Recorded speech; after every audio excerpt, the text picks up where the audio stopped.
Hello everyone, welcome back to our YouTube channel बायोगीक।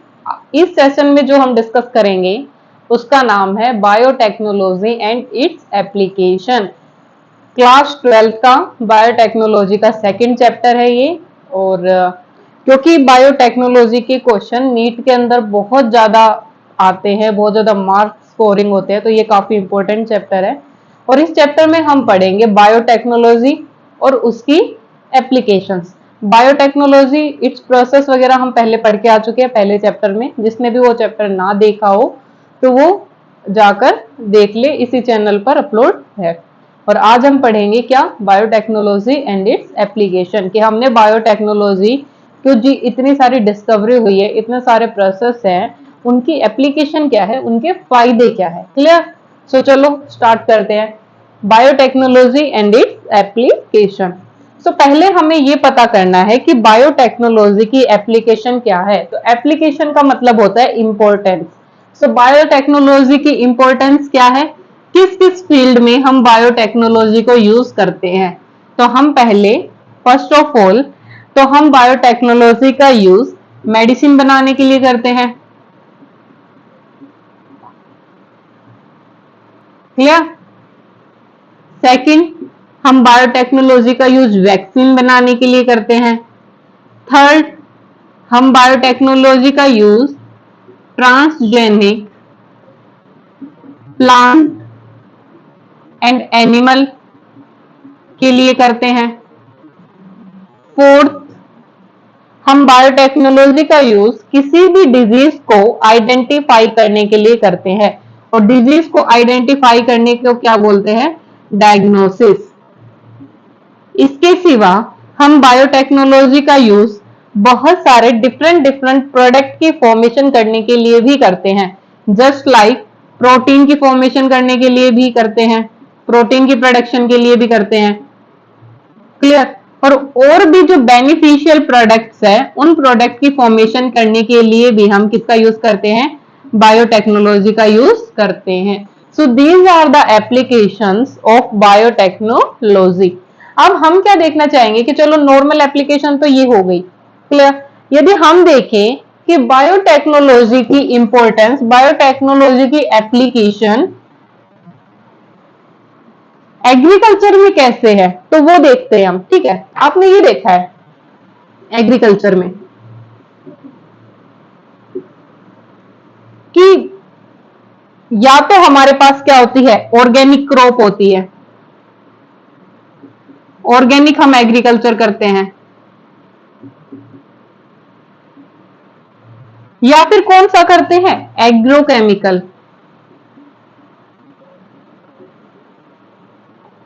Agrochemical based agriculture. और third कौन सा है, थर्ड है जिसको हम बायोटेक्नोलॉजी की हेल्प से करते हैं। क्लियर? जिसमें हमने मान लो ट्रांसजेनिक जो प्लांट्स हैं उनको यूज किया। सो देखो बेटा, ऑर्गेनिक एग्रीकल्चर में क्या होता है, ऑर्गेनिक एग्रीकल्चर का मतलब यदि हम खाद की जगह पर, फर्टिलाइजर की जगह पर गोबर का यूज करते हैं, लीव्स का यूज करते हैं, या फिर नेचुरल फर्टिलाइजर का यूज करते हैं, उसे हम बोलते हैं ऑर्गेनिक एग्रीकल्चर। सेकंड है एग्रोकेमिकल बेस्ड एग्रीकल्चर। यदि हम एग्रीकल्चर में केमिकल फर्टिलाइजर का यूज करते हैं तो उन्हें क्या बोलते हैं, एग्रोकेमिकल बेस्ड एग्रीकल्चर। अब हमें यह भी पता होना चाहिए कि हम एग्रीकल्चर के लिए कौन से केमिकल्स का यूज करते हैं, NPK, nitrogen, phosphorus and potassium. These are the element which is necessary for increase the fertility of the soil। ठीक है, NP के लिए हम क्या करेंगे, हम लोग यूरिया का यूज करते हैं। क्लियर? इंसेक्टिसाइड्स यूज करते हैं, पेस्टिसाइड्स यूज करते हैं, फंगिसाइड्स यूज करते हैं। क्यों यूज किए जाते हैं, इंसेक्टिसाइड से ताकि हम इंसेक्ट को मार सके, पेस्टिसाइड से हम पेस्ट को डिस्ट्रॉय कर सके, एंड फंगिसाइड से हम फंगस को डिस्ट्रॉय कर सके। और ये सारी के सारे जो ऑर्गेनिज्म होते हैं वो हमारी क्रॉप को हार्म करते हैं। यदि हमारी क्रॉप को हार्म करने वाले ऑर्गेनिज्म को जब हम डिस्ट्रॉय कर देंगे तो क्रॉप की जो प्रोडक्शन है वो ऑटोमेटिकली इंक्रीज हो जाएगी। सो this is called agrochemical based agriculture. अब यदि ऑर्गेनिक एग्रीकल्चर से काम चल रहा होता, यदि एग्रोकेमिकल बेस्ड एग्रीकल्चर से काम चल रहा होता, तो कभी भी जो ट्रांसजेनिक प्लांट है वो इंट्रोड्यूस नहीं होते। तो फर्स्ट ऑफ ऑल आपको ये पता है, जैसे जैसे पॉपुलेशन इंक्रीज होती है वैसे वैसे फूड की डिमांड भी इंक्रीज होती है।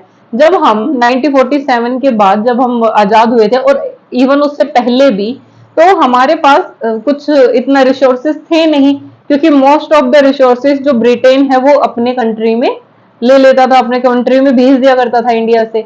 और उस टाइम पर जो पॉपुलेशन थी वो तो ऑटोमेटिकली ज्यादा ही थी, तो उस टाइम पर क्या पड़ती थी, भुखमरी पड़ती थी। क्लियर? लोगों को खाने के लिए क्या फूड नहीं होता था, गेहूं नहीं होता था, अनाज नहीं होता था। तो उस टाइम पर ये देखा गया, उससे उस टाइम के फेज में लोग जब भी जो क्रॉप का प्रोडक्शन करते थे उस टाइम पर केवल ऑर्गेनिक फर्टिलाइजर का ही यूज करते थे। यदि क्रॉप की यील्ड को इंक्रीज करना है तो वो क्या करेंगे, गोबर गैस बनाएंगे, गोबर को यूज करेंगे। क्लियर? जब कोई प्लांट के जो लीव्स वगैरह होते हैं, जो ये फ्रूट वगैरह होते हैं जो सड़ जाते हैं, डल सड़ जाते हैं, उन सबको यूज करेंगे फर्टिलाइजर के लिए। फर्टिलाइजर का काम क्या होता है, सोइल की प्रोडक्टिविटी को इंक्रीज करने का। क्लियर? अब आप ये पूछोगे कि मैम ऑर्गेनिक जब एग्रीकल्चर होता था तो ये इंसेक्टिसाइड पेस्टिसाइड भी होते थे, और उस टाइम पर इंसेक्टिसाइड और पेस्टिसाइड को कैसे डिस्ट्रॉय किया जाता था? तो बेटा जैसे मानो कोई हमारे पास इंसेक्ट है जो एक पर्टिकुलर क्रॉप को हार्म कर रहा है, अब इस क्रॉप को इस इंसेक्ट से बचाने के लिए हम क्या कर सकते हैं कि हम ऐसा कोई ऑर्गेनिज्म लिया है जो इस इंसेक्ट को किल कर दे। तो पहले ऐसा ही होता था। क्लियर? अब ऑर्गेनिक एग्रीकल्चर के अंदर इतनी कैपेबिलिटी नहीं थी कि वो हमारी जितनी भी पॉपुलेशन जिस रेट से इंक्रीज हो रही है उनको खाना प्रोवाइड कर सके, उनको फूड प्रोवाइड कर सके। तो ऑर्गेनिक एग्रीकल्चर तो यहीं पर फिनिश। क्लियर? अच्छा होता है, किसी चीज की कोई दिक्कत नहीं होती, हमारी सोइल भी सफर नहीं करती, हमारा जो फूड मटेरियल होता है उसकी क्वालिटी अच्छी होगी। लेकिन हमारी जो ऑर्गेनिक एग्रीकल्चर से इतनी ज्यादा प्रोडक्शन नहीं होगी कि हम जिस तरीके से हमारी पॉपुलेशन इंक्रीज हुई है, जिस तरीके से हमारी पॉपुलेशन प्रेजेंट है, हम हर एक पर्सन को खाना दे सके। तो अब आया दूसरा, एग्रोकेमिकल बेस्ड एग्रीकल्चर। जब रिवोल्यूशन आता है, ग्रीन रिवोल्यूशन आया था, उस टाइम पर क्या हुआ था, उस टाइम पर फर्टिलाइजर्स जो है, जो ऑर्गेनिक फर्टिलाइजर है, उनको रिप्लेस करके केमिकल फर्टिलाइजर का यूज करना शुरू कर दिया। अब केमिकल फर्टिलाइजर में क्या आता है, जो यूरिया होते हैं और अदर भी बहुत सारी खाद होती है जो केमिकली प्रिपेयर की जाती है, जो लैब में प्रिपेयर होती है, और सोइल की प्रोडक्टिविटी को इंक्रीज करने के लिए उसे सोइल के अंदर मिक्स किया जाता है और उस सोइल के अंदर क्रॉप को प्रोड्यूस किया जाता है, ताकि जो क्रॉप है वो उसकी यील्ड कैसी हो, ज्यादा हो। साथ के साथ जो ये इंसेक्टिसाइड्स, पेस्टिसाइड्स और फंगिसाइड्स थे, इनको भी इंट्रोड्यूस किया गया एग्रोकेमिकल बेस्ड एग्रीकल्चर में ही, ताकि जितने भी इंसेक्ट वगैरह है वो क्रॉप को हार्म ना कर पाए। और यदि क्रॉप हार्म नहीं होगी, यदि क्रॉप को कोई डैमेज नहीं करेगा, तो क्रॉप की जो प्रोडक्शन है वो ऑटोमेटिकली कैसी होगी, ज्यादा होगी, और इससे हम हर एक इंसान को क्या दे पाएंगे, खाना दे पाएंगे। लेकिन दिक्कत क्या आई एग्रोकेमिकल बेस्ड एग्रीकल्चर में? एग्रोकेमिकल बेस्ड एग्रीकल्चर में दिक्कत ये आई कि फर्स्ट ऑफ ऑल तो ये पॉल्यूशन क्रिएट करते हैं। क्लियर? कौन कौन से पॉल्यूशन क्रिएट किए जाते हैं? इनके द्वारा सोइल पॉल्यूशन होता है, क्योंकि हम केमिकल को सोइल के अंदर मिक्स करते हैं, तो सोइल पॉल्यूशन होगा first of all. Secondary, water pollution होता है। वाटर पॉल्यूशन कैसे होता है? जो खेत का पानी है वो बह बहकर जो आसपास के सराउंडिंग वाटर रिसोर्सेस है वहां पर जाकर मिक्स होता है ना। तो इससे क्या होगा, जो इंसेक्टिसाइड्स, पेस्टिसाइड्स थे, वो पानी के साथ ही बहकर जो सराउंडिंग में जो आसपास में कहीं पे भी वाटर रिसोर्सेज हैं वहां पर जाकर मिक्स होगा और उस पानी को क्या करेगा, पोल्यूटेड करेगा।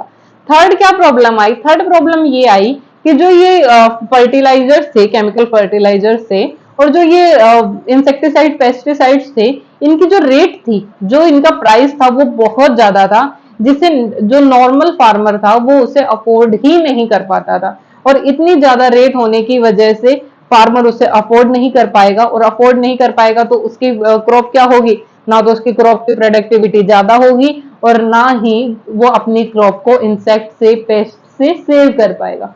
क्लियर? तो यहाँ पे एग्रोकेमिकल बेस्ड एग्रीकल्चर भी थोड़ा सा डिक्लाइन होना शुरू हो जाता है। अब लास्ट में इंट्रोड्यूस होता है बायोटेक्नोलॉजी का, और बायोटेक्नोलॉजी ने फिर क्या इंट्रोड्यूस किया, ट्रांसजेनिक प्लांट्स इंट्रोड्यूस करे, ट्रांसजेनिक क्रॉप इंट्रोड्यूस करी।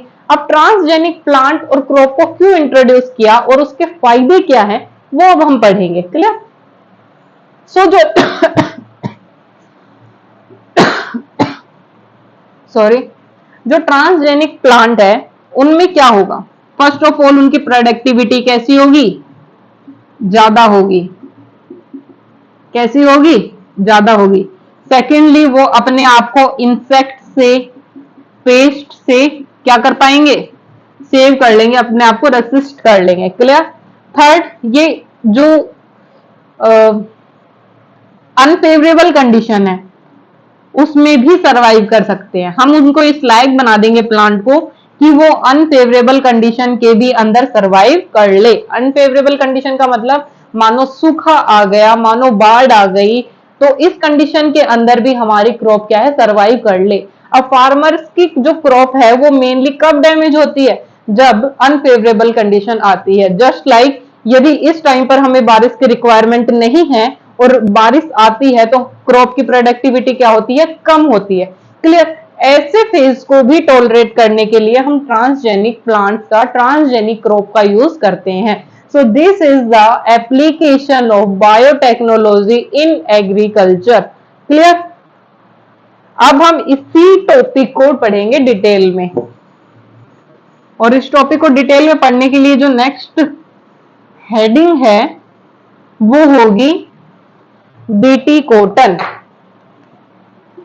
क्या होगी, बीटी कॉटन।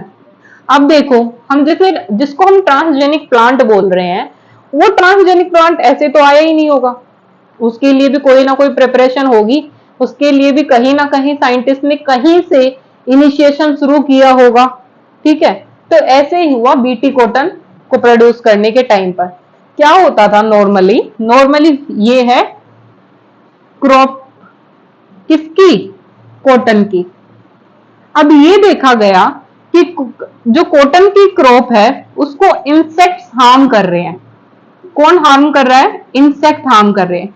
ये इंसेक्ट को, जो कॉटन है उसकी क्रॉप को हार्म करते हैं और क्या करेंगे, पूरी की पूरी डैमेज कर देते हैं, और इसकी वजह से जो कॉटन है उसकी जो यील्ड थी वो बहुत ज्यादा कम हो रही थी। क्लियर। ये था सिनेरियो। अब ये देखा गया कि हम इस प्लांट को, जो कॉटन है ये हमारे पास, इसको कैसे इस इंसेक्ट से सेव कर सकते हैं। और इंसेक्ट से सेव करने के लिए हमें क्या करना पड़ेगा, हमने किसकी स्टडी करी, हमने इंसेक्ट की स्टडी करी। क्लियर। और इंसेक्ट की स्टडी करने के बाद हमें क्या पता चला, हमें पता चला कि इस इंसेक्ट को मारने के लिए हमें कुछ ना कुछ चाहिए। तो उसी टाइम पर एक साइंटिस्ट है, वो स्टडी कर रहे थे बैक्टीरिया की, और उन्होंने बैक्टीरिया में स्टडी किया बेसिलस थ्यूरिनजेनेसिस की। बेसिलस थ्यूरिनजेनेसिस क्या है, बेसिलस थ्यूरिनजेनेसिस एक बैक्टीरिया है बेसिलस शेप का। क्लियर। अब इस बेसिलस थ्यूरिनजेनेसिस में क्या खास बात है, तो खास बात ये है कि बेसिलस थ्यूरिनजेनेसिस के अंदर एक प्रोटीन होता है जिस प्रोटीन को बोलते हैं क्राई प्रोटीन।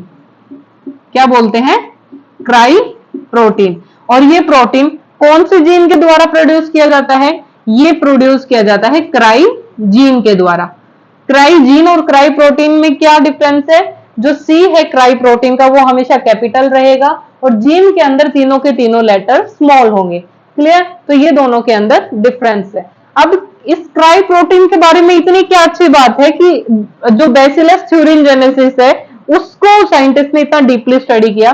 तो बात क्या हुई कि उन्होंने ये देखा कि जब भी कोई जो इंसेक्ट है वो इस क्राई प्रोटीन को खा लेता है तो उस इंसेक्ट की डेथ हो जाती है। तो डेथ क्यों होती है, क्लियर। उस प्रोसेस को समझा। उस प्रोसेस को समझने के बाद साइंटिस्ट ने ये बताया कि जो क्राई प्रोटीन है वो कैसा होता है, टॉक्सिक होता है, वो जहरीला होता है। अब ये देखा गया कि यदि ये प्रोटीन टॉक्सिक है तो जो ये बैक्टीरिया है इसको ही हार्म क्यों नहीं कर रहा, क्योंकि है तो टॉक्सिक। जहर किसी का थोड़ी ना होता है, वो तो जहर ही होगा। तब साइंटिस्ट ने ये बताया कि जो क्राई प्रोटीन है वो जो बैक्टीरिया है उसके अंदर क्रिस्टल के फॉर्म में प्रेजेंट होता है। आपको ये बात ध्यान रखनी है कि जो क्राई प्रोटीन होता है वो बैक्टीरिया के अंदर क्रिस्टल के फॉर्म में प्रेजेंट होता है। किसकी फॉर्म में, क्रिस्टल की फॉर्म में प्रेजेंट होता है, डाइल्यूटेड नहीं होता। क्लियर। और दूसरी बात यह है कि ये क्राई प्रोटीन बेसिलस यूरिनजेनेसिस के अंदर इनएक्टिव फॉर्म में होता है। किस फॉर्म में होता है? इनएक्टिव फॉर्म में। इनएक्टिव फॉर्म का मतलब वो अपनी एक्टिव स्टेट में है ही नहीं, वो कोई काम कर ही नहीं रहा है। क्लियर। इसीलिए जो बेसिलस यूरिनजेनेसिस है वो नहीं मरेगा। मानो क्वेश्चन ये आए कि जो क्राई प्रोटीन है वो बेसिलस यूरिनजेनेसिस को हार्म क्यों नहीं करता है, तो हम उसके अंदर लिखेंगे कि फर्स्ट ऑफ ऑल जो क्राई प्रोटीन है वो बेसिलस यूरिनजेनेसिस के अंदर इनएक्टिव फॉर्म में प्रेजेंट होता है। ठीक है, क्लियर। लेकिन जैसे ही इसे कोई इंसेक्ट खाएगा तो इंसेक्ट के अंदर जो मिडगट है उसमें एल्कलाइन पीएच वैल्यू प्रेजेंट होती है। एल्कलाइन पीएच वैल्यू का मतलब पता है आपको? वहां पर बेसिक नेचर होता है और बेसिक नेचर में जाकर ये प्रोटीन कैसा हो जाता है? एक्टिव हो जाता है। और बेसिक नेचर में जाकर एक्टिव होगा और एक्टिव होने के बाद जो मिडगट है किसकी? इंसेक्ट की, उसमें ये बाइंड हो जाएगा। बाइंड होने के बाद जो मिडगट है उसके अंदर छेद होने शुरू होंगे, पोर क्रिएट होने शुरू होंगे और पूरी की पूरी जो मेम्ब्रेन है उसका लाइसिस हो जाएगा, ब्लीडिंग होगी और एट द एंड जो इंसेक्ट है वो क्या होगा? मर जाएगा। समझ में आई बात? नहीं आई तो अभी समझने की कोशिश करो। जो क्राई प्रोटीन है उसको किसने खाया? उसको खाया इन्होंने। किसने? इंसेक्ट ने। इंसेक्ट ने जैसे ही क्राई प्रोटीन खाया, वो क्राई प्रोटीन कहां जाएगा? इसके मिडगट में। मिडगट का जो पीएच है वो कितना है? 8 से ऊपर है, 8 to 14 है, मतलब एल्केलाइन है। और यहां पर जाकर एल्केलाइन पीएच में जो क्रिस्टल थे वो डिसॉल्व हो जाएंगे और डिसॉल्व होने के बाद इनकी मेम्ब्रेन पर बाइंड हो जाते हैं। और मेम्ब्रेन पर बाइंड होने के बाद क्या होगा? पोर क्रिएट होंगे और पोर क्रिएट होने के बाद पूरी की पूरी जो सेल है उसका लाइसिस हो जाएगा। लाइसिस का मतलब ब्रेक डाउन होता है और ब्रेक डाउन होने के बाद इसका जो ये मिडगट है यहां से ब्लीडिंग होनी शुरू होगी और ये जो इंसेक्ट है वो क्या होगा? वो मर जाएगा। क्लियर। ये होता है क्राई प्रोटीन का फंक्शन। तो हमसे यदि ये पूछा जाए कि क्राई प्रोटीन को एक्टिव करने के लिए किन किन चीजों की रिक्वायरमेंट है, किन किन कंडीशन की रिक्वायरमेंट है, तो आपको क्या कहना है? हमें मोस्टली एल्केलाइन पीएच की रिक्वायरमेंट है। क्लियर। क्यों बेसिलस यूरिनजेनेसिस को क्राई प्रोटीन हार्म क्यों नहीं करता? ये मैं क्वेश्चन बोल रही हूँ। तो इसलिए हार्म नहीं करता क्योंकि वो उसमें इनएक्टिव फॉर्म में प्रेजेंट होता है, सेकेंडली क्रिस्टल की फॉर्म में प्रेजेंट होता है। क्राई प्रोटीन और क्राई जीन के अंदर क्या डिफरेंस है? जो कैपिटल सी, जो सी होता है वो प्रोटीन के अंदर कैपिटल होगा और जीन के अंदर तीनों के तीनों लेटर कैसे होंगे? स्मॉल होंगे। क्लियर। ये है इस क्राई प्रोटीन के बारे में जो क्वेश्चन आते हैं। अब क्या हुआ? साइंटिस्ट ने ये चीजें देख ली कि ये तो बहुत बढ़िया है, ये जो प्रोटीन है इन्होंने तो इंसेक्ट को मार दिया, क्यों ना हम सारे इंसेक्ट को ऐसे ही मार दे।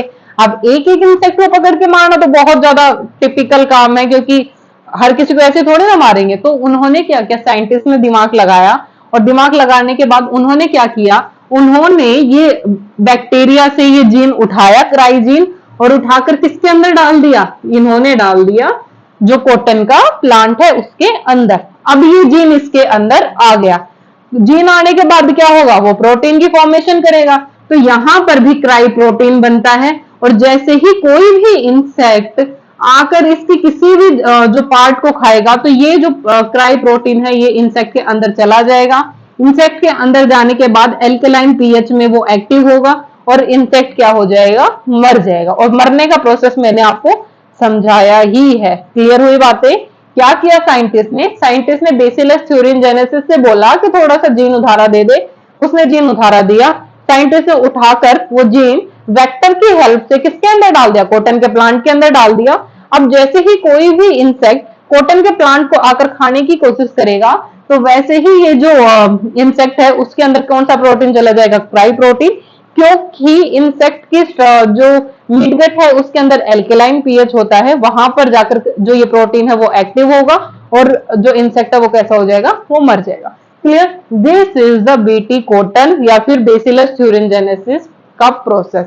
तो क्यों इस कॉटन के अंदर हमने बीटी का जीन डाला है इसलिए हम इसे क्या बोलते हैं? बीटी कॉटन बोलते हैं। बीटी कॉटन की प्रोडक्शन सबसे ज्यादा कहां होती है? पंजाब में होती है। और पंजाब में भी जो मालवा रीजन है, वहां पर सबसे ज्यादा इसकी प्रोडक्शन होती है। अब आपको ये पता है कोई भी प्रोटीन की प्रोडक्शन करने के लिए कोई एक सिंगल जीन तो होता नहीं है। ऐसे ही बीटी कॉटन बनाया गया, बीटी कॉटन बनाया गया और बीटी कॉर्न बनाया गया। तो इन दोनों के लिए जिन जीन की रिक्वायरमेंट हुई वो देखो आप,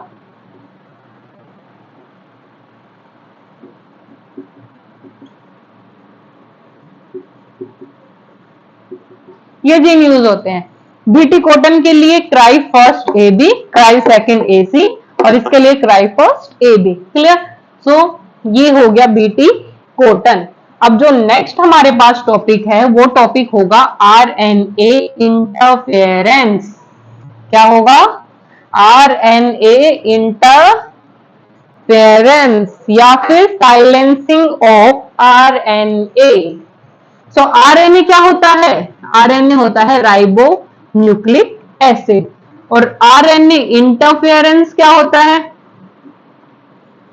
इंटरफेरेंस, आप मेरे काम में इंटरफेयर ना करो, तो इंटरफेरेंस किसी के काम में बाधा डालना, दैट इज कॉल्ड इंटरफेरेंस।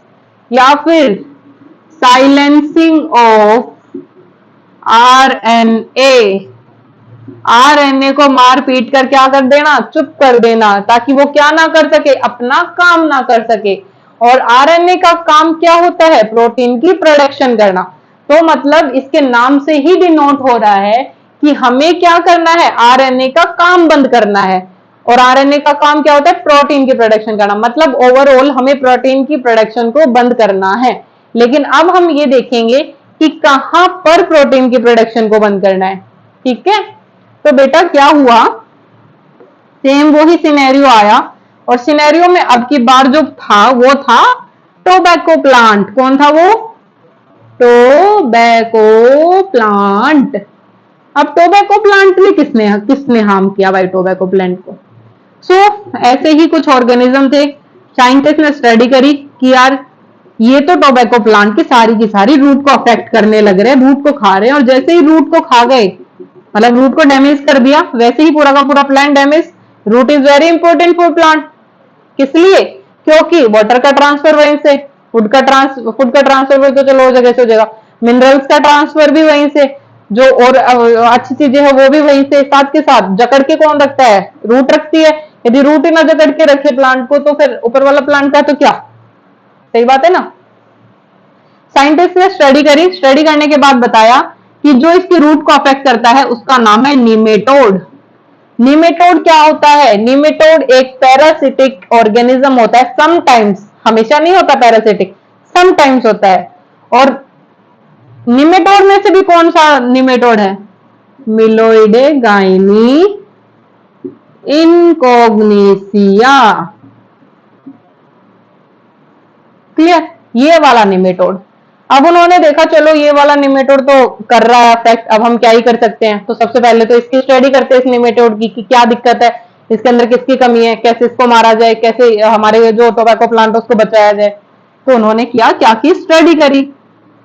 और स्टडी करने के बाद बताया कि जो ये प्यारा सा सुंदर सा निमेटोड है मिलेडोगाइनी इनकॉग्निसिया, इसके अंदर एक ऐसा प्रोटीन है जिससे ये जीता है और जिससे ये मरता है। यदि उस प्रोटीन की प्रोडक्शन होगी तो ये ऑर्गेनिज्म जिंदा रहेगा, और यदि उस प्रोटीन की प्रोडक्शन नहीं होगी तो ये ऑर्गेनिज्म क्या हो जाएगा? मर जाएगा। बहुत सिंपल काम हो गया साइंटिस्ट के लिए। तो वाह, ये तो बहुत सही है। एक प्रोटीन ऐसा है जो इसकी जिंदगी को कंट्रोल कर रहा है, तो क्यों ना हम उस प्रोटीन की प्रोडक्शन ही बंद कर दें। ना रहेगा प्रोटीन, ना ये जिंदा रहेगा, और ना ये जिंदा रहेगा ना ये हमारे टोबैको प्लांट को हार्म करेगा। ये हुआ ना? अब सारे के सारे निमेटोड को, मिलेडोगाइनो को तो इकट्ठा कर करके, इनका ये तो है नहीं कि चलो भाई तुम्हारा आरएनए निकाले जो उस पर्टिकुलर प्रोटीन के प्रोडक्शन करना है। करना तो हमें कुछ ना कुछ टोबैको प्लांट में ही करना पड़ेगा कि भाई हम तेरे अंदर मॉडिफिकेशन कर रहे, तो जाने तेरा काम जाने। तो क्या हुआ बेटा, एक पर्टिकुलर जीन है, एक मिनट,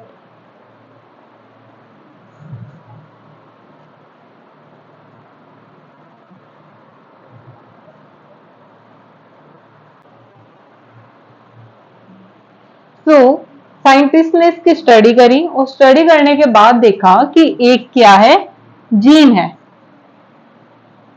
क्या है? जीन है। वो किसकी फॉर्मेशन करता है? आरएनए की फॉर्मेशन करता है। और आरएनए किसकी फॉर्मेशन करता है? दैट इज प्रोटीन की फॉर्मेशन करना है। और ये प्रोटीन इसके लिए बहुत ज्यादा कैसा है, मतलब इसके लिए इतना जरूरी है कि इसके होने से ये जिएगा और इसके ना होने से ये मर जाएगा। क्लियर?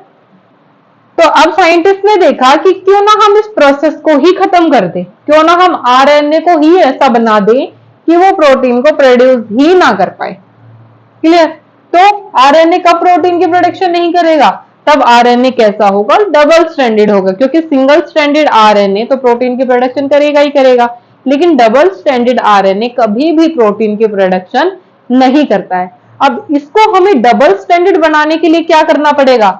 जो यहाँ पर जीन प्रेजेंट है, जो कि डीएनए ही है, उसको क्या करते हैं, एक होती है टेम्पलेट स्ट्रैंड और एक होती है नॉन टेम्पलेट स्ट्रैंड। और जो टेम्पलेट स्ट्रैंड है वो नॉन टेम्पलेट स्ट्रैंड के बिल्कुल कैसी होती है? कॉम्प्लीमेंट्री होती है। कॉम्प्लीमेंट्री का मतलब अपोजिट साइड से बिल्कुल इक्वल होती है।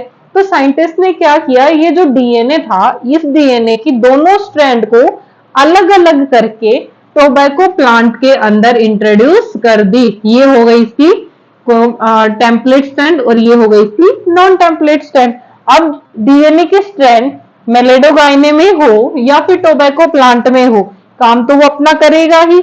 यहां पर भी आरएनए की प्रोडक्शन होती है और यहां पर भी आरएनए की प्रोडक्शन होती है। अब ये दोनों के दोनों आरएनए क्या होंगे? कॉम्प्लीमेंट्री होंगे, क्योंकि मैंने आपको बताया कि जो डीएनए है, this strand is complementary to this strand. तो यहां से जो आरएनए बनेगा, यहां से जो आरएनए बनेगा, वो भी एक दूसरे के कैसे होंगे?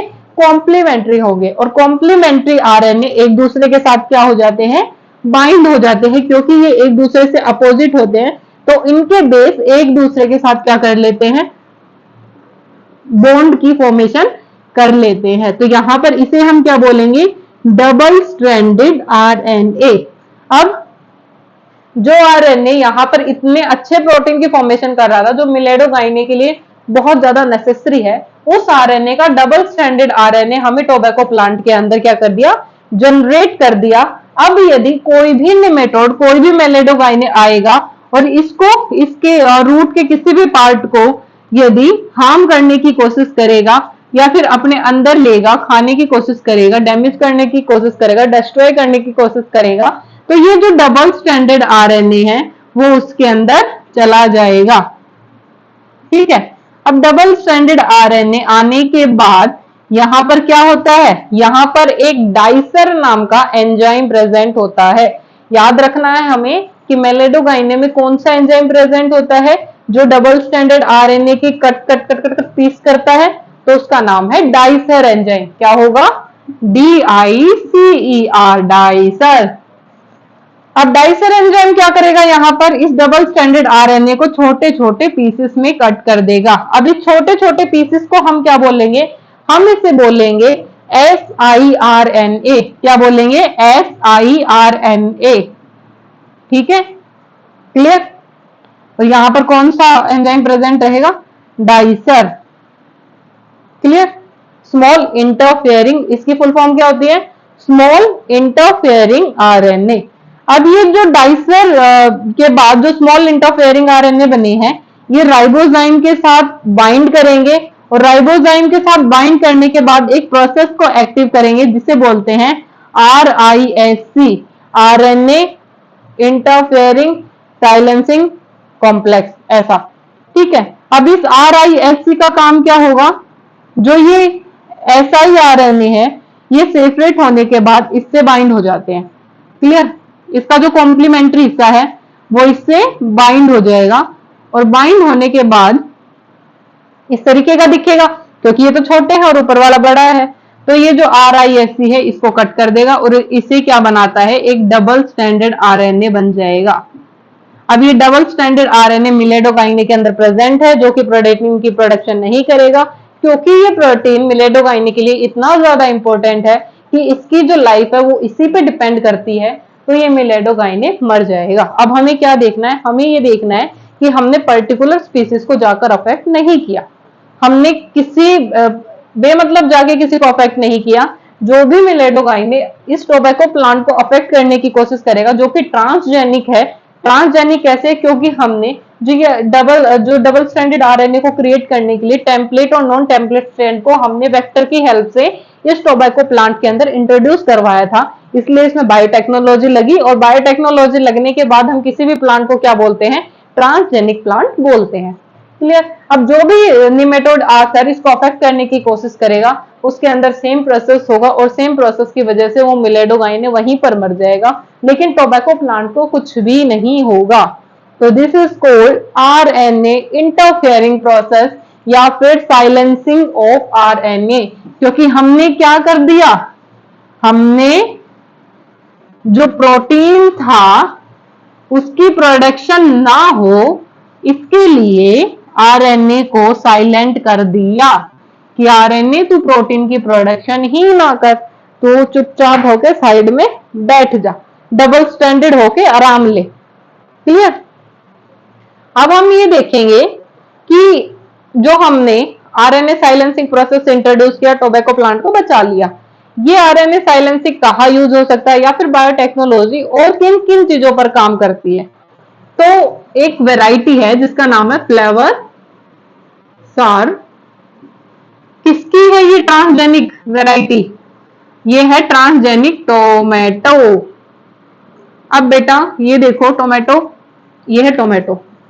अब टोमेटो के अंदर आपको एक खास बात पता है कि जो टोमेटो है उसे हम 2-3 दिन ही रखेंगे, तो 2-3 दिन के बाद जो उनकी मेम्ब्रेन है, आउटर मेम्ब्रेन है, ये वाली मेम्ब्रेन, वो बहुत ज्यादा सॉफ्ट होने लग जाती है। और टोमेटो ऐसी सब्जी है जो बहुत ज्यादा दिन नहीं चलती।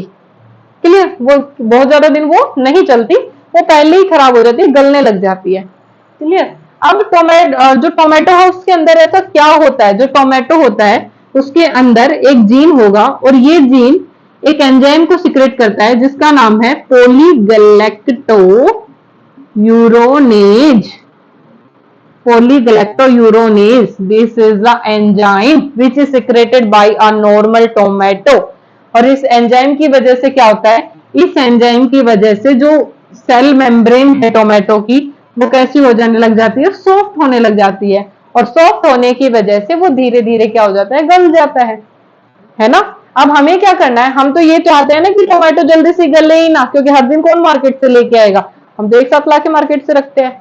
तो टोमेटो ऐसे गले ना, और इस तरीके से टोमेटो गलने लगा तो हम बाहर की जो कंट्रीज है उसमें ये चीजें एक्सपोर्ट नहीं कर पाएंगे। एक्सपोर्ट नहीं कर पाएंगे तो हमारा काम धंधा बंद।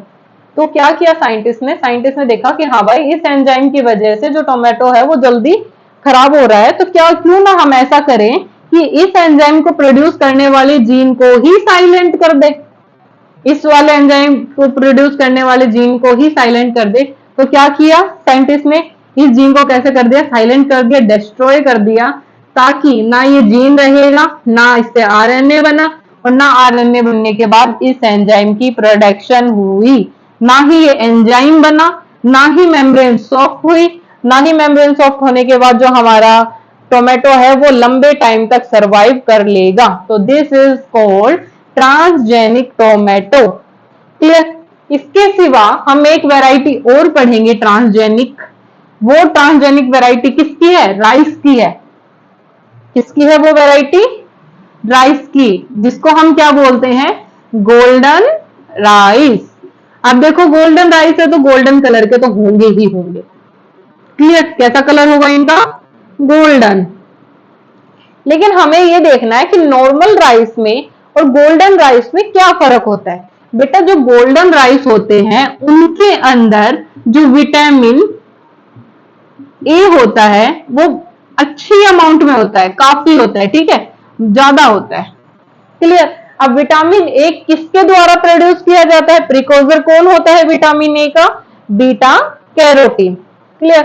अब आप ये देखो, मान लो कोई एक एरिया है जहां पर ऐसी चीजें नहीं बन पा रही है, एग नहीं हो रहे हैं, या फिर जहां पर पालक वगैरह नहीं होती है, या वो प्रोडक्ट नहीं जनरेट होता, वो प्रोडक्ट नहीं फॉर्म होता जो विटामिन ए को हमको हमारे शरीर के अंदर देता है। तो यहाँ पर क्या होता है? यहाँ पर होते हैं चावल, यहाँ पर क्या होते हैं? राइस होते हैं, क्योंकि कोस्टल एरिया ज्यादा है।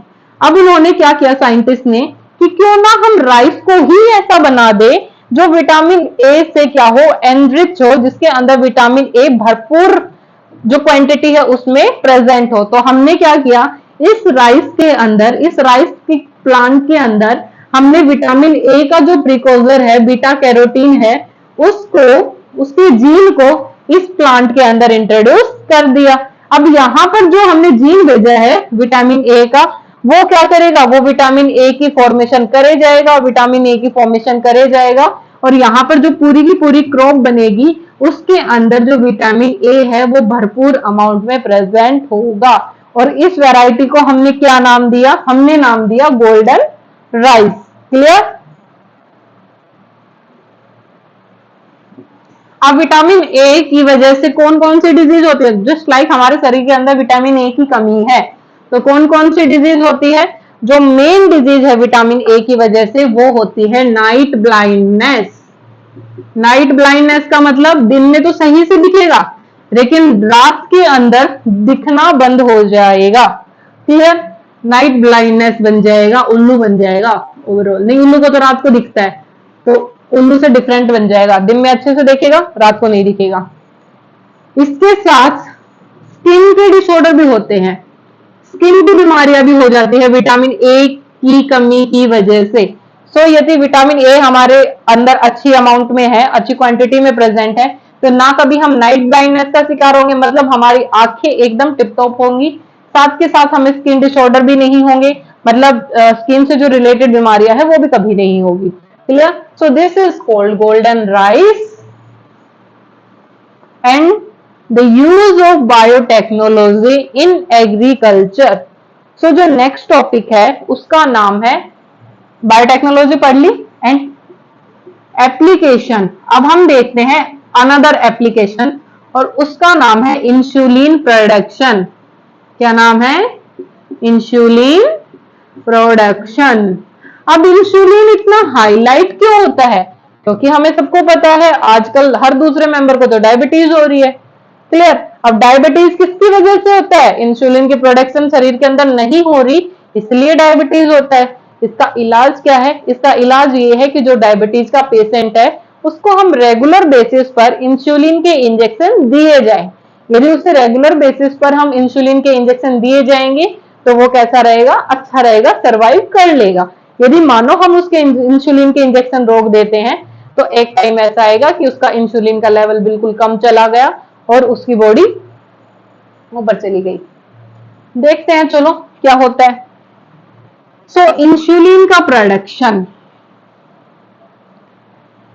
देखो, पहले जब बायोटेक्नोलॉजी नहीं थी, बायोटेक्नोलॉजी अच्छे से डेवलप नहीं हुई थी, तो इंसुलिन की रिक्वायरमेंट तो तभी थी। उस टाइम पर जो काऊ थी, पिग थे, उनको मार मार के उनका इंसुलिन निकाला जाता था और वो इंसुलिन ह्यूमन बीइंग को दिया जाता था, पेशेंट को। लेकिन क्या होता है, काऊ का, पिग का और भी अनदर जो कैटल्स है उनका इंसुलिन हम यूज करने को तो चाहे कर लो, लेकिन इंसान का इंसुलिन और एनिमल का इंसुलिन वो दोनों अलग रहते हैं। इसकी वजह से जो पेशेंट है जिसको हम वो काऊ वगैरह के इंसुलिन दे रहे थे, उसके अंदर क्या हो जाता है, एलर्जी हो जाती है, उसे कोई और तरीके की बीमारी हो जाती है फिर। क्लियर? तो चीजें चली नहीं। फिर जैसे ही बायोटेक्नोलॉजी आया तब ये देखा गया कि यार ये तो सही है कि एक बैक्टीरिया के अंदर आप अपना मन चाहा जो डिजायर डीएनए है उसको डाल लो, आराम से जो प्रोडक्शन है वो हो जाएगी और हम उस प्रोडक्शन को यूज करे जाएंगे। सोचा सबने यही होगा, लेकिन ऐसा नहीं हुआ, क्योंकि हमारे शरीर के अंदर जो इंसुलिन बनता है, पहले स्टेप में जो इंसुलिन बनता है वो कैसा होता है? वो होता है प्रो इंसुलिन। प्रो इंसुलिन का मतलब ऐसा इंसुलिन जिसके अंदर अभी चेंजमेंट रिक्वायर है, अभी उसके अंदर और चेंज होंगे। तो अभी देखते हैं जो हमारे शरीर के अंदर पहले स्टेप में इंसुलिन बनता है, मानो ये हमारे पास वो जीनोम है, वो जीन है जिससे इंसुलिन बनेगा। तो डायरेक्ट कैसा इंसुलिन बनता है? इस तरीके का बनता है बच्चे। This is cold A chain, this is called C chain and this is called B chain। ये किससे जुड़े होते हैं? डाइसल्फाइड बॉन्ड से जुड़े होते हैं। लेकिन ऐसा बनने के बाद फिर एक दोबारा से एक प्रोसेस होता है, उसके अंदर इस C चेन को कट हो जाती है और ये जो ए और बी चेन है वो एक दूसरे से मिल जाते हैं, जस्ट लाइक दिस, और यहां से ये बी चेन ऐसे। तो ये हो गई ए चेन, ये हो गई बी चेन, ये दोनों किससे जुड़ जाएंगे, डाइसल्फाइड बॉन्ड से जुड़ जाएंगे। तो ये होता है हमारा जो एक्टिव इंसुलिन होता है।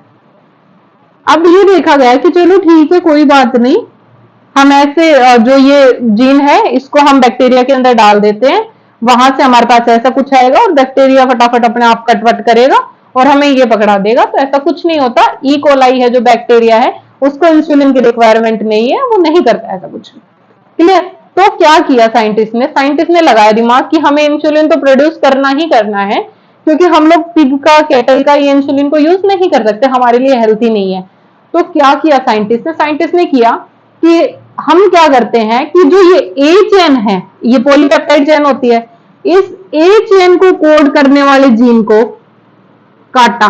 मानो ये जो पोर्शन है वो ए को कोड कर रहा है, तो हम इसको काट लेते हैं। और मानो ये पोर्शन सी को कोड कर रहा है, तो इसको भी काट लेते हैं। और ये पोर्शन किसको कोड करेगा, बी को। तो इन्होंने बोला साइंटिस्ट ने कि हमें ना तो सी की रिक्वायरमेंट, हमें किसकी रिक्वायरमेंट, ए की और बी की। तो क्यों ना हम ए चेन को अलग बैक्टीरिया के अंदर डालें, अलग होस्ट के अंदर डालें ए चेन को, और बी चेन को अलग होस्ट के अंदर डालें। तो यहां से क्या होगा, यहां से हमें ए पॉलीपेप्टाइड चेन मिलेगी, यहां से हमें बी पॉलीपेप्टाइड चेन मिलेगी, और जैसे ही हम लैब में जाएंगे वैसे ही हम ए चेन को और बी चेन को जोड़ देंगे, किससे, डाइसल्फाइड बॉन्ड से। मतलब इतना काम हम कर लेते हैं, दोनों चेनों को हम जोड़ देंगे। चलो लैब के अंदर आप एक काम करो, ए चेन का प्रोडक्शन बायोटेक्नोलॉजी से कराओ, बी चेन का प्रोडक्शन बायोटेक्नोलॉजी से कराओ, और इन दोनों चेन को जो जोड़ने का काम है वो हम क्या करेंगे, लैब में कर लेंगे। तो ओवरऑल हमारे पास ह्यूमन इंसुलिन आ जाएगा, ताकि जो डायबिटीज के पेशेंट है उसको हम क्या कर पाए, क्योर कर पाए, उनका ट्रीटमेंट हम कर पाए। तो फर्स्ट टाइम जो इंसुलिन को प्रोड्यूस किया था वो किसने किया था, 1983 में, 1983 में इली लीली नाम की एक कंपनी है, कहां की, अमेरिका की कंपनी है, इली लीली। ये क्वेश्चन आ जाता है तो आप ध्यान रखने ना। फर्स्ट टाइम इंसुलिन को प्रोड्यूस किया था इली लीली कंपनी, जो कि अमेरिका से बिलोंग करती है। और क्या नाम रखा गया था इसका, ह्यूमोलिन, क्योंकि ये इंसान का है, इसे क्या बोला गया, ह्यूमोलिन। So this is called the application of biotechnology which is necessary for human being. Clear?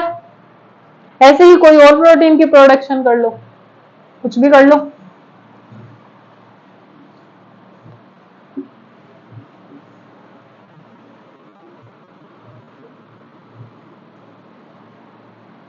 अब जो नेक्स्ट टॉपिक हमारे पास है उसका नाम है जीन थेरेपी। जीन थेरेपी, बेटा जीन थेरेपी भी क्या है, एम्ब्रियो के लिए, चाइल्ड के लिए एक थेरेपी है जो कि जीन को ठीक कर देगी। मानो हमारे पास है एक एम्ब्रियो, इस एम्ब्रियो के अंदर एक जीन प्रेजेंट है, उसके अंदर एक ये पोर्शन है, ये पर्टिकुलर पोर्शन वो कैसा है, नॉन फंक्शनल है, या फिर पूरे के पूरे क्रोमोसोम पर एक जीन है वो कैसा है, नॉन फंक्शनल है, या उसके अंदर म्यूटेशन हुई है, कुछ भी हो, वो हार्मफुल प्रोडक्ट के फॉर्मेशन कर रहा है। तो हम इस एम्ब्रियो के अंदर ही क्या करेंगे, इस जीन को रिप्लेस करके जो अच्छा और नॉर्मल जीन है उसको इंट्रोड्यूस करा देंगे। नॉर्मल जीन इंट्रोड्यूस कराने के बाद क्या होगा, नॉर्मल फंक्शनिंग होगी, नॉर्मल प्रोटीन की प्रोडक्शन होगी। तो ये जो एम्ब्रियो होगा वो कैसा होगा, नॉर्मल होगा। आई बात समझ में। जीन थेरेपी के अंदर यदि किसी भी एम्ब्रियो में कोई जेनेटिक डिफेक्ट है, ठीक है, जेनेटिक डिफेक्ट है, पेरेंट को प्रोजेनी मिला है, जीन के अंदर कोई दिक्कत है, उस जीन की वजह से कोई प्रॉब्लम आ रही है, तो हम उस जीन को क्या करते हैं, रिप्लेस कर देते हैं। फॉल्टी जीन को नॉर्मल जीन के साथ रिप्लेस कर देते हैं, that is called gene therapy. Clear. अब जीन थेरेपी कितने टाइप की होती है, जीन थेरेपी 2 टाइप की होती है। First one is somatic gene therapy and second one is germ line gene therapy.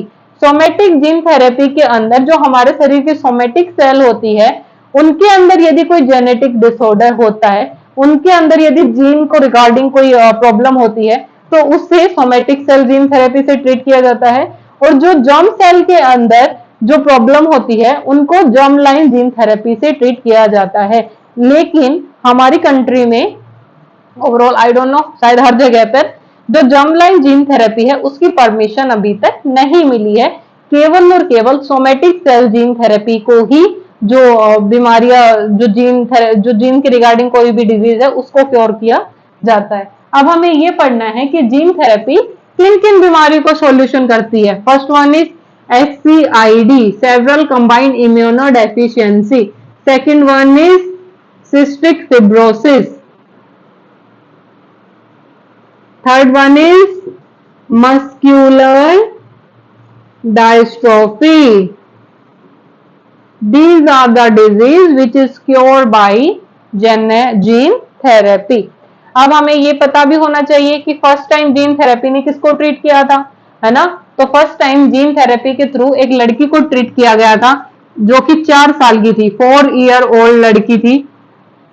इस लड़की के अंदर, इस गर्ल के अंदर एक एंजाइम होता है जिसे बोलते हैं ADA, एडिनो डीअमाइनेज एंजाइम।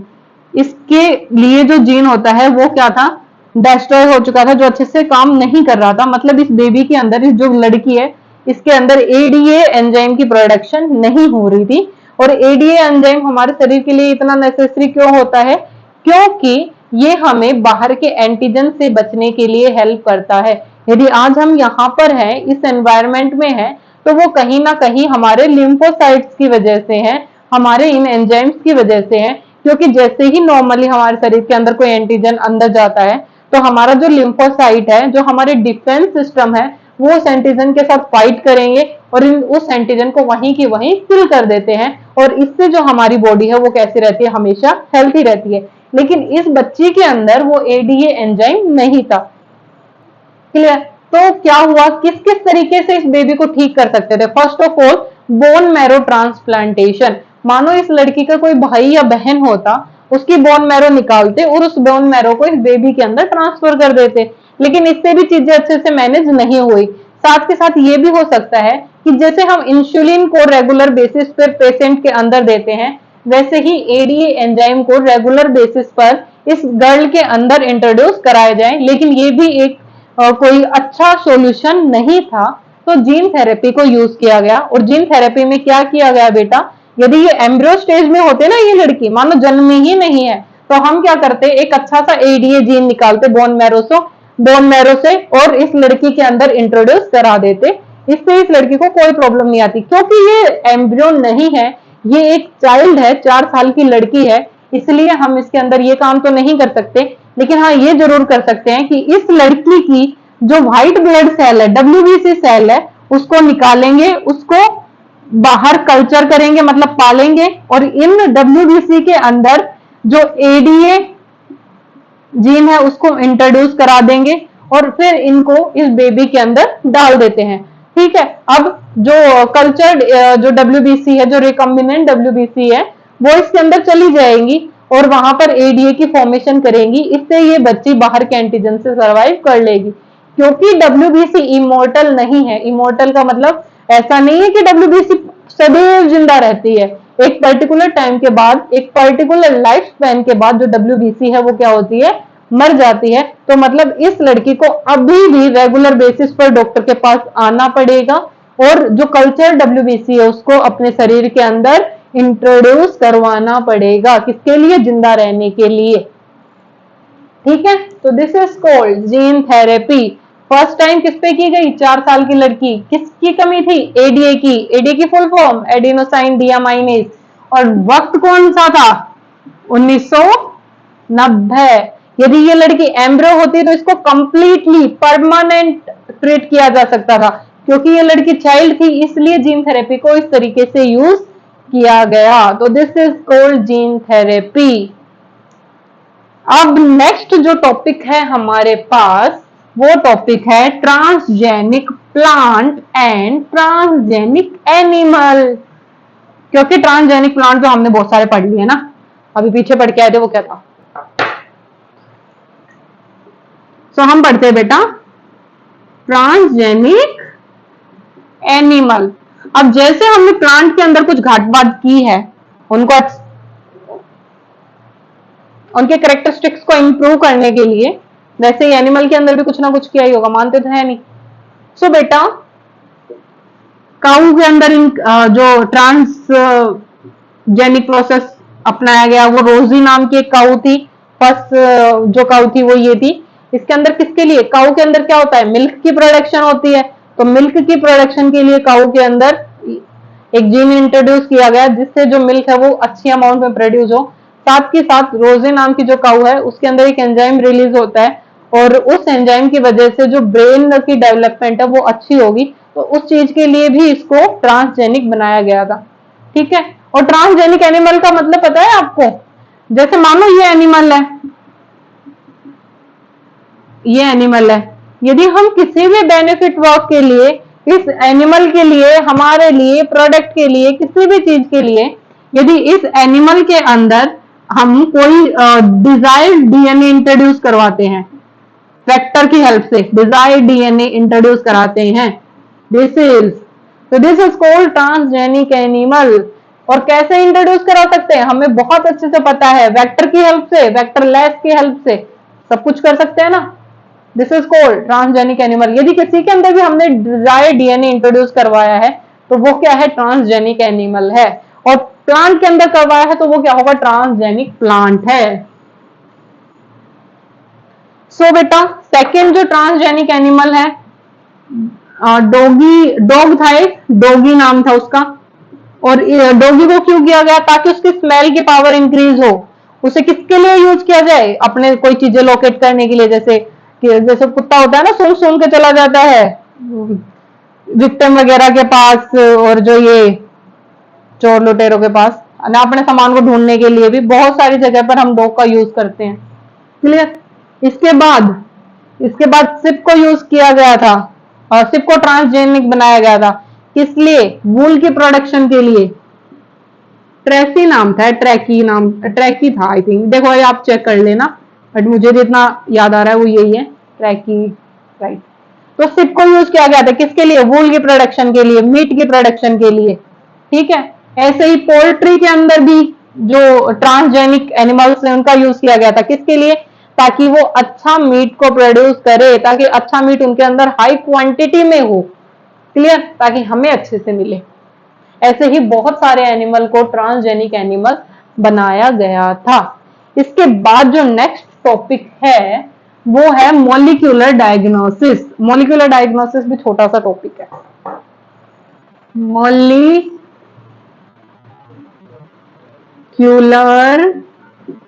डायग्नोसिस बेटा क्या होता है, देखो यदि ह्यूमन बॉडी है ना, मानो कोल्ड का कोई भी वायरस शरीर के अंदर जाता है तो एकदम से नहीं पता चलता, उसके सिम्टम्स जब आते हैं, मानो कोल्ड होने लगता है, फीवर होने लगता है, तब हमें पता चलता है कि हाँ हमें ये बीमारी है। ठीक है, यदि मानो हम इनिशियल बेसिस पे ये पता कर ले कि हमारे अंदर इस वायरस ने एंटर किया है, तो हम इनिशियल बेसिस पर ही ट्रीटमेंट ले लेंगे और हम कभी इतने ज्यादा अफेक्टेड होंगे ही नहीं। क्लियर। सो मॉलिक्यूलर डायग्नोसिस का क्या मतलब होता है, डिजीज को आइडेंटिफाई करने के लिए हम एक प्रोसेस यूज करते हैं, this is called molecular diagnosis. तो बेटा है पीसीआर। पीसीआर का क्या काम होता है, मैंने आपको पहले ही बताया था, स्मॉल क्वांटिटी ऑफ डीएनए को लार्ज क्वांटिटी ऑफ डीएनए बनाने के लिए जो पीसीआर है उसको यूज किया जाता है। लास्ट चैप्टर में पढ़ा है हमने। ठीक है, स्मॉल क्वांटिटी ऑफ डीएनए मानो छोटू सा डीएनए प्रेजेंट है हमारे पास, हम उसकी नंबर ऑफ कॉपीज बनाएंगे, और उसके नंबर ऑफ कॉपीज बनाने के बाद हमारे पास क्या होगा, लार्ज क्वांटिटी ऑफ डीएनए। अब हम उसे इजिली आइडेंटिफाई कर सकते हैं। क्लियर। तो दिस इज कॉल्ड पीसीआर। मानो मेरा ब्लड सैंपल है, इतना सा ले लिया, इतना सा ले लो बस, है ना। इस ब्लड सैंपल के अंदर एक छोटू सा वायरस है। क्लियर। अभी छोटू सा वायरस ना तो कोई सिम्टम प्रोड्यूस कर रहा है ना कुछ और बात, क्योंकि अभी तो ये छोटा सा है ना, और थोड़ी अमाउंट में है, तो अभी तो ये कुछ प्रोड्यूस करेगा नहीं, लेकिन जब ये ज्यादा अमाउंट में हो जाएगा तब अपने सिम्टम्स दिखाएगा। लेकिन मुझे ऐसा लग रहा है कि यार कुछ ना कुछ तो वायरस वगैरह है, मेरे को शरीर को फील हो रहा है, मैं डॉक्टर के पास जाऊंगी और डॉक्टर से बोलूंगी कि मतलब मेरा चेक करो, मेरा ब्लड टेस्ट करो कि कोई वायरस वायरस तो नहीं है। तो वो क्या करेगा इसको, क्योंकि ये छोटा सा है, इस ब्लड सेल में आइडेंटिफाई नहीं हो रहा है, तो ये क्या करेगा, पीसीआर करेगा और इसकी बहुत सारी कॉपीज बनाएगा। बहुत सारी कॉपीज बनाने के बाद ये हमें क्लियरली दिखाई दे जाएगा। यदि एक भी वायरस होगा, एक वायरस तो कैसे होता है, इतने डिवाइड करेंगे, लेकिन थोड़ी अमाउंट में भी वायरस होगा तो वो हमें पता चल जाएगा कि हाँ इसकी बॉडी के अंदर ये वायरस है और इस वायरस की वजह से ये डिजीज होती है। तो मैं इसी स्टेज पर दवाइयां ले लूंगी और इस स्टेज पर दवाइयां लेने से क्या होगा, ये वायरस छोटी अमाउंट में ही किल हो जाएगा और मुझे कोई बीमारी आगे चलकर होगी ही नहीं। तो दिस इज कॉल्ड पीसीआर। अब नेक्स्ट जो मॉलिक्यूलर डायग्नोसिस के लिए टेक्निक है उसका नाम है एलिसा। और एलिसा के अंदर क्या होता है, देखो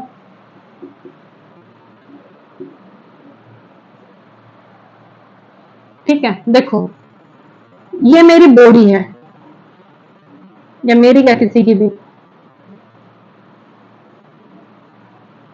ठीक है।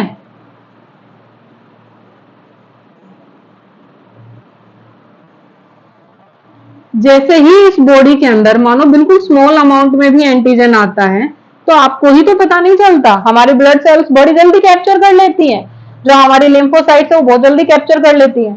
तो जैसे ही एंटीजन आएगा वैसे ही मेरा जो डिफेंस सिस्टम है, मेरी डब्ल्यूबीसी है, वो एक्टिव हो जाएगी, लिम्फोसाइट की फॉर्मेशन करेगी, लिम्फोसाइट एंटीबॉडी की फॉर्मेशन करेंगे। टिंडू से एंटीजन के लिए ही हमारी सेल्स है वो एंटीबॉडी की प्रोडक्शन करना शुरू कर देती है। और ये एंटीबॉडी कहाँ प्रेजेंट होगी, हमारे ब्लड के अंदर होगी। तो मानो मैं डॉक्टर के पास गई, अभी मैंने बोला डॉक्टर को कि मुझे ऐसा नहीं पता बट मुझे ऐसा लगता है ऐसा कुछ है, तो वो क्या करेंगे, वो मेरा क्या निकाल लेंगे, ब्लड निकाल लेंगे। ब्लड निकाल लिया मानो, अब उन्हें ये पता है कि मान लो ये एंटीजन इसकी बॉडी के अंदर गया है तो क्या होगा, वहां पर एंटीबॉडी बनेगी, ठीक है। और एंटीबॉडी बनेगी तो कैसी होगी, इस तरीके की एंटीबॉडी है मानो, है ना। तो वो क्या करेंगे, एंटीजन को और एंटीबॉडी की रिएक्शन करवाएंगे। एंटीजन किस तरीके का होगा,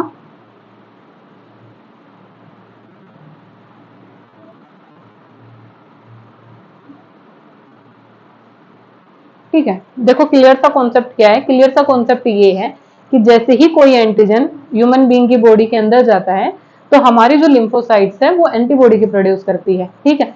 अब मैंने मेरा ब्लड निकाला, एंटीबॉडी प्रेजेंट है मेरे ब्लड के अंदर, लेकिन फिर क्या हुआ, एंटीबॉडी प्रोड्यूस है, यदि एंटीजन गया है तो एंटीबॉडी होगी ही होगी। तो डॉक्टर ने ब्लड निकाल के यहाँ डाला और एंटीजन को ऊपर से डाला। उन्होंने क्या किया, ये चेक करने के लिए कि एंटीबॉडी होगी तो ये एंटीजन के साथ बाइंड कर लेगी, रिएक्शन हो जाएगी और रिएक्शन होने के बाद कलर आता है। यदि कलर आ गया तो एंटीजन प्रेजेंट है और यदि कलर नहीं आया तो एंटीजन अब्सेंट है। मतलब क्या हुआ, मेरा ब्लड ये है, मेरे ब्लड के अंदर एंटीबॉडी प्रेजेंट है, मान लो एक कंडीशन ये है कि प्रेजेंट है और एक कंडीशन है कि नहीं है। और जो ये जिन्होंने मेरा चेक कर रहे थे लेबोरेटरी वाले, उन्होंने दोनों में क्या किया, एंटीजन डाला, एंटीजन उन्होंने ऊपर से डाला, ठीक है। यदि प्रेजेंट है तो कलरफुल आएगा, कलरफुल प्रेजेंट है मतलब एंटीजन प्रेजेंट है, मेरे को बीमारी होगी, मेरे को डिजीज होगी। और यदि मानो उन्होंने एंटीजन डाला और कोई कलर नहीं आया, कलरलेस रहा, तो उन्होंने बोला कि आपके अंदर तो कोई एंटीबॉडी प्रोड्यूस हुई नहीं, तो फिलहाल यही चांसेस है कि आप बिल्कुल ठीक हो, स्वस्थ हो, कोई एंटीजन आपकी बॉडी के अंदर नहीं गया। So this is the process of ELISA. I hope आपको समझ आया होगा। एंटीबॉडी और एंटीजन की रिएक्शन से ये आइडेंटिफाई किया जाता है कि जो पर्सन है वो उसको कोई बीमारी है या नहीं है। क्लियर, मतलब समझ आई होगी बात। ब्लड लिया, ब्लड में देखा एंटीबॉडी है या नहीं, और देखने के लिए क्या करते हैं, एंटीजन डालते हैं, दोनों की रिएक्शन करवाते हैं। रिएक्शन हो जाती है तो कलरफुल प्रोडक्ट होता है, रिएक्शन नहीं होती है तो कलरलेस होता है। यदि रिएक्शन हो जाएगी तो एंटीजन प्रेजेंट होगा हमारी बॉडी में, और यदि रिएक्शन नहीं होती है तो हमारी बॉडी में एंटीजन प्रेजेंट नहीं होगा। एंटीजन क्या होता है ये पता है ना, एंटीजन मतलब वायरस, बैक्टीरिया, फंगी या जो भी माइक्रो ऑर्गेनिज्म जो हमें डिजीज कॉज कर रहे हैं, these are called antigen. Clear, ठीक है। इसके बाद छोटे छोटे से टर्म हैं वो हमें समझना है, और वो टर्म कौन से हैं, बायोएथिक्स।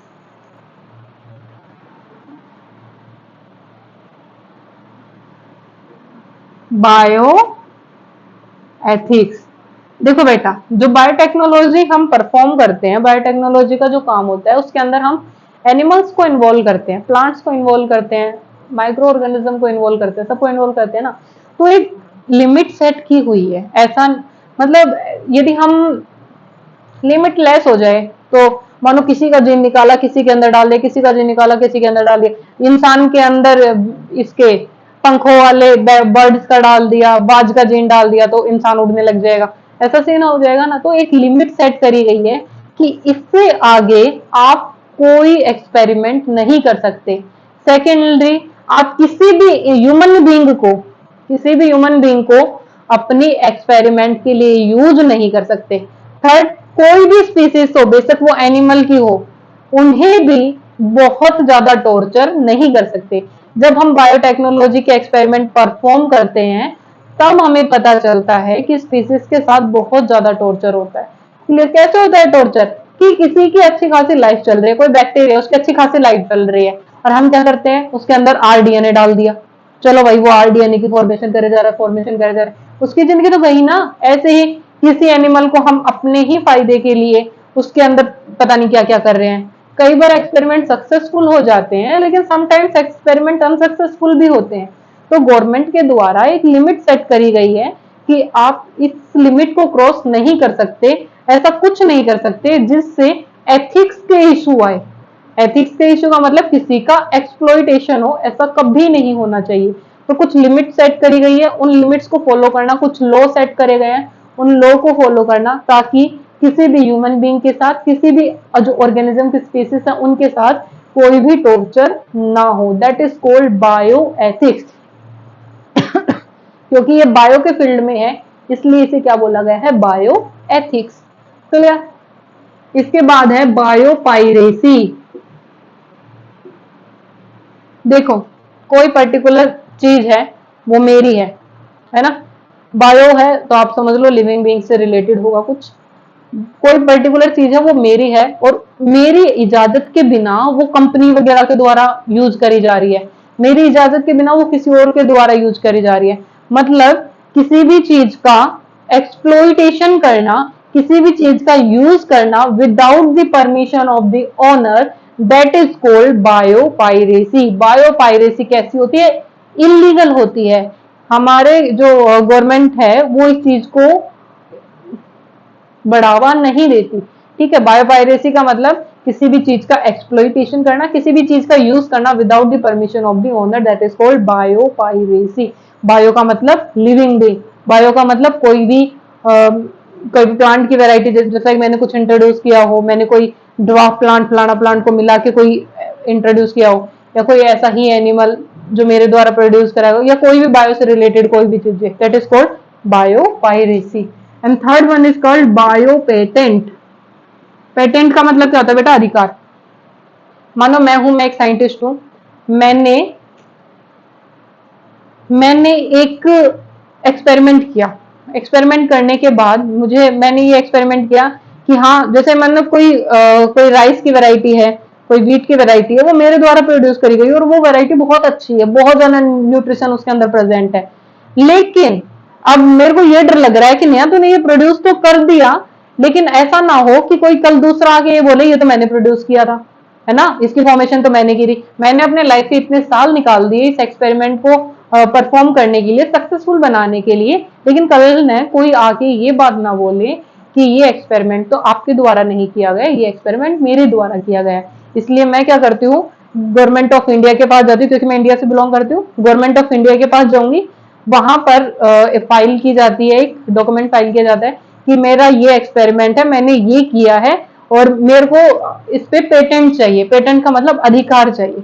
तो वहां पर गवर्नमेंट ऑफ इंडिया की जो कम्युनिटी वगैरह भी बना के रखते हैं, वो मेरे एक्सपेरिमेंट को एनालिसिस करेंगी, देखेंगी कि आज से पहले ये एक्सपेरिमेंट किसी और ने तो नहीं किया, क्या ये एक्सपेरिमेंट बिल्कुल सही तो है, क्या इस एक्सपेरिमेंट में बायो एथिक्स जो लॉ है वो फॉलो तो हो रखे हैं, वो सब चीजें देखेंगी। उसके बाद वो मेरे को पेटेंट दे देगी। पेटेंट का मतलब अधिकार होता है, मैंने जो एक्सपेरिमेंट किया है उस चीज पर मुझे अधिकार मिल गया। क्लियर? और अब क्या होगा, अब कोई भी दुनिया में कोई भी बंदा यदि मेरी वैरायटी को यूज करना चाहेगा, मेरे प्लांट की वैरायटी को यूज करना चाहिएगा, तो पहले वो मेरे से परमिशन लेगा। जैसे ऑथर्स होते हैं जो किताब लिखते हैं ना, किताब लिखी, मानो उन्होंने ऑथर्स में, बायो की बात करें, बायो में लिविंग दिखाते हैं, मैं सिर्फ एग्जांपल दे रही हूँ। मानो किसी ऑथर ने किताब लिखी, तो वो उस किताब के ऊपर पेटेंट ले लेता है कि this book is written by me, ठीक है, ये बुक मेरे द्वारा लिखी गई है। तो मानो कल ने ये बुक कहीं पे भी सोल्ड होती है, कहीं पे भी बिकती है, तो जो ऑथर होता है उसको क्या पहुंचती है, उसके उसके पैसे पहुंचते हैं, और उसका अधिकार तो हो ही गया, जैसे क्योंकि उस बुक पे नाम है, वो पेटेंट ले लेता है। ऐसे भी कोई भी चीजें हो, किसी भी फील्ड से रिलेटेड हो, सब के सब लोग, यदि कोई नई चीज बनी है, मानो कोई खाना ही है, मानो मैंने कोई स्पेशल डिश बनाई है, अब वो डिश आज से पहले किसी ने नहीं बनाई है ना, तो मैं क्या करूंगी, गवर्नमेंट ऑफ इंडिया के पास जाऊंगी, सब कुछ दिखाऊंगी कि मैंने ये नई डिश बनाई है, तो वो मेरे को उस चीज पर क्या दे देंगे, पेटेंट दे देंगे। और उसके बाद कोई भी लोग है वो उस सेम डिश को मेरी परमिशन के बिना नहीं बना सकते हैं। तो this is called bio patent. अब जो नेक्स्ट टर्म है वो हम पढ़ते हैं बायो वॉर। वॉर का मतलब तो पता है ना आपको, युद्ध होता है। बायो का मतलब लिविंग बीइंग। यदि हम युद्ध में लिविंग बीइंग का यूज करें, युद्ध का मतलब देखो, युद्ध का मतलब होता है कि आगे वाले बंदे को, जो अपोजिट पार्टी है, उसको हमें हार्म करना है, उन्हें हमें नुकसान ही पहुंचाना है। नुकसान हम किस तरीके से पहुंचाते हैं, या तो हम जो बंदूक बंदूक है उनका यूज करें, बम गोले का यूज करें, हाथों का यूज करें, थप्पड़ चाटू मारा है ना। इसके सिवा क्या होता है, यदि हम बायो का यूज करके जो अपोजिट पार्टी है उसको हार्म करे, उसको नुकसान पहुंचाए। अब बायो का यूज कैसे किया जा सकता है, बायो में हम क्या यूज करेंगे बेटा, जो फंगी है, जो बैक्टीरिया है, जो वायरस है, या जो और भी other micro organism just like helminths है, एस्कल हेलमिंथस है, प्रोटोजोआ है, उन सब को यूज करके हम जो अपोजिट पार्टी है उसको हार्म करें। कैसे करें, जस्ट लाइक आपने अभी देखा था कि कोरोना आया था, कोरोना की वजह से क्या हुआ, यदि एक पर्सन दूसरे पर्सन के टच में आता है तो वो डिजीज क्या हो जाती है, ट्रांसफर हो जाती है। ऐसे ही ये दोनों पर्सन अनदर किसी दूसरे पर्सन के टच में आएंगे तो ट्रांसफर वो डिजीज ऐसे हो जाएगी। सो यदि मानो हमें मानो ऐसा एज्यूम करना है, करना नहीं है असलियत में, मानो हमें कोई दूसरी कंट्री को हार्म करना है, हम उस दूसरी कंट्री को डिस्ट्रॉय करना चाहते हैं, तो हम सिंपली जो वायरस था उस वायरस को उस पर्टिकुलर कंट्री के किसी भी एक पर्सन के अंदर इंट्रोड्यूस करवा दे, किसी भी वे में, जस्ट लाइक हमारा ही पर्सन है, उसके अंदर वो वायरस डाला और इस पर्सन को क्या किया, दूसरी कंट्री में भेज दिया। अब उसकी वैक्सीन वगैरह बनाने में तो टाइम लगता है, और ऐसा वायरस भेजा जो ट्रांसफर जल्दी हो, क्योंकि वायरस है वो सबसे जल्दी ट्रांसफर होता है, तो इसलिए मैंने वायरस का नाम लिया। अब क्या किया, उस कंट्री में हमने अपना पर्सन भेज दिया, वो पर्सन पहले एक के टच में, फिर दूसरे के टच में, फिर तीसरे के टच में, फिर चौथे के टच में, और ऐसे पूरी कंट्री को क्या कर देता है, हार्म कर देता है। अब कोरोना की वजह से ना हमारी कंट्री सिर्फ और सिर्फ ऐसा थोड़ी ना केवल केवल लोग ही गए थे, हमने अपने लोग भी खोए थे, साथ के साथ उस टाइम पर जो हमारी अर्थव्यवस्था है, जो इकोनॉमी है, वो भी बहुत ज्यादा फॉल हुई थी। इसके साथ साथ बहुत सारी चीजें होती है, खाने पीने की कमी से लेकर इंसानों की कमी, साथ के साथ जो हमारा इन्वेस्टमेंट है, हमारा पैसा है, वो मोस्टली वैक्सीन के ऊपर लगाया जा रहा है कि वैक्सीन का प्रोडक्शन करो, वैक्सीन का प्रोडक्शन करो। तो केवल ना ही हमारे जो इंसान है उनकी कमी हुई थी, बल्कि हमारी जो इकोनॉमी है वो भी इम्बैलेंस हुई थी। ऐसे ही यदि हम ऐसे ही यदि हम चाहे तो किसी दूसरी कंट्री को अफेक्ट कर सकते हैं। और वायरस का यूज करना, बैक्टीरिया का यूज करना, प्रोटोजोआ का यूज करना, फंगी का यूज करना, हेलमिंथस का यूज करना, हेस्कल हेलमिंथस का यूज करना, इसके लिए ताकि दूसरी कंट्री को हम नुकसान पहुंचा सके, अपोजिट पार्टी को हम नुकसान पहुंचा सके, that is called bio war. Clear. So ये था chapter biotechnology and its application. बहुत ज्यादा इंपॉर्टेंट टॉपिक है, और बहुत ज्यादा इंपॉर्टेंट टॉपिक में से कौन से ज्यादा टॉपिक इंपॉर्टेंट है, बीटी कॉटन, आरएनए इंटरफेरेंस और मॉलिक्यूलर डायग्नोसिस, इनसे जो क्वेश्चन है वो ज्यादातर आते हैं। So thank you so much for watching. यदि कोई डाउट है जो आपका रह जाता है तो वो आप कमेंट में पूछ सकते हैं, वहां पर आपको उसका सॉल्यूशन मिल जाएगा।